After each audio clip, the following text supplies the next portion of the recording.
SpongeBob. SpongeBob, big guy pants, okay. Tight fit, square hips, doing a dance in my big guy pants. The baddest, top of the list I am. And all my pearls, they came out fresh out of clam. Isis, Nija, Gaston. Sit with that for a moment. Keep that in your mind and your heart as we take you through this journey of the Spongebob movie. Nay, the SpongeBob film. Indubitably. My apologies, good sir. The SpongeBob film, titled The SpongeBob Movie Search for SquarePants, starring Sir Tom Kenny and Sir Mark Hamill. We want to do something a little special for our Christmas special. SpongeBob is very near and dear to our hearts. Big childhood cartoon growing up. But honestly, man, those first few seasons of SpongeBob, undeniably some of the best like cartoon television, I think, even for adults. I hope it's not just nostalgia speaking, but I think it holds up pretty well. It's not just nostalgia. The first 3 seasons are pretty funny.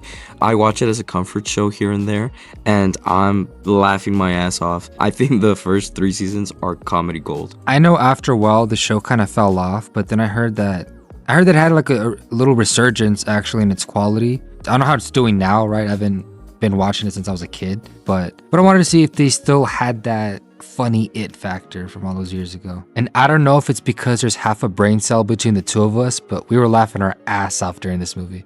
I'll be honest with you, I was caught off guard by how much I liked this movie, because going in, even just by looking at it, from seeing the trailers and stuff, it seemed very corporate, especially with the 3D stuff and not animated.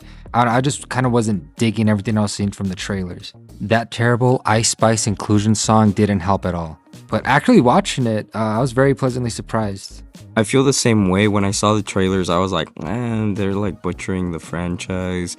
I was pretty critical, especially because of the animation. I wish it was more 2D and drawn. I agree. I would love if this movie was 2D animated or hand-drawn. I don't know if it just takes more time, effort, or money to do it that way, or if it's just cheaper to do 3D animation, but yeah, even now, I still wish it was like that, but after watching the movie, I was actually surprised at how well that 3D animation captured the original SpongeBob emotions and style. Exactly, it would capture the style perfectly. There was even scenes where they would go close and show you their ugly pores and like, you know, those classic SpongeBob frames. I loved it. The way they moved, the way they were animated. You could tell it was quality and they put some actual budget into it. No, yeah, because you see a lot of similar expressions that you would see in SpongeBob too. Like it was all very familiar. Although it's not the most visually impressive animated movie, there's still some really nice shots. And like I said, it's true to the SpongeBob animation, which I think is the most important thing. So onto the performances. I noticed right off the bat that Flying Dutchman sounded a little different. Like it wasn't the classic Flying Dutchman from the cartoon. And I did notice it was a little off, but I guess I didn't pay attention to mine. I just thought I was like, oh, maybe the voice actor just getting a little older. But as it went on, I started noticing like, damn, this voice sounds kind of familiar. And then I finally got it. I was like, oh, that's Mark Hamill.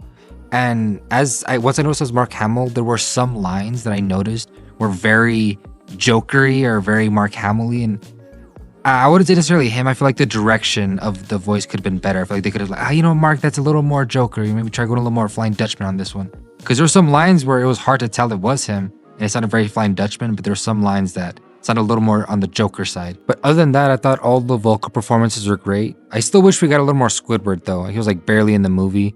And some of the jokes with him in it were just a little silly and lame, which that's another thing, too. The jokes in this movie, although we were laughing because we're just idiots, the humor is a little more immature or silly than the first 3 seasons of SpongeBob. I feel like they're not as smart. Like it's still funny, but it's just the style is just a little more like, it's just a little more silly. Yeah, it appeals more to the brain dead TikTok kids. You know, this movie, I liked it honestly, just because I'm an idiot. But you could tell that it's for fast paced. It doesn't really let you breathe the entire movie. Something's happening every second of the movie. It's actually kind of like It's funny because the whole plot's about a roller coaster, but it actually feels like a roller coaster the whole movie. I know the roller coaster is kind of a plot point in this movie, but I couldn't help but feel that this whole movie is very unoriginal. I feel like it's a combination of the first movie as well as that episode of the Fiery Fist o' Pain. It feels like a combination of the two a little bit, almost. Because in both movies, you get SpongeBob on a journey trying to become a man, or a big guy in this movie. It's just a classic coming of age story, right? But we've seen this movie before. It's almost the same exact thing. They even go through some underground creepy like road thing where they encounter all these monsters. There's a lot of very similar things from the first movie.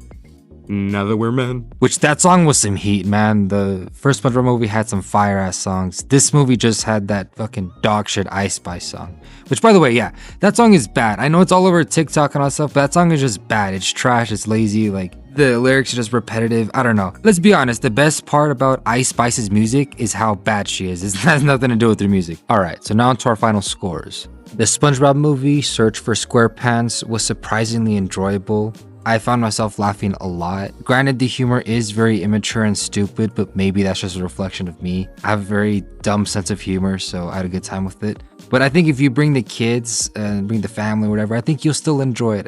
Maybe if you're dumb enough, right? But I think I'd give my final score an 8 out of 10. I know it's extremely generous. Maybe it's closer to like a 7, but I couldn't help it. I was laughing way too much. Yeah, same here. I would give it an 8 out of 10. I loved it. I thought it was super funny. I just couldn't help it. And the story was cute, and the animation was a banger in my book. 8 out of 10 is appropriate, I think. But in the words of a famous fellow YouTuber, this movie's a lot more fun if you're toked, or whatever he said. Yeah, dude, now it's a party. Yeah, like that. All right, well, that's going to be it for this one. We'll catch you guys in the next one. Deuces.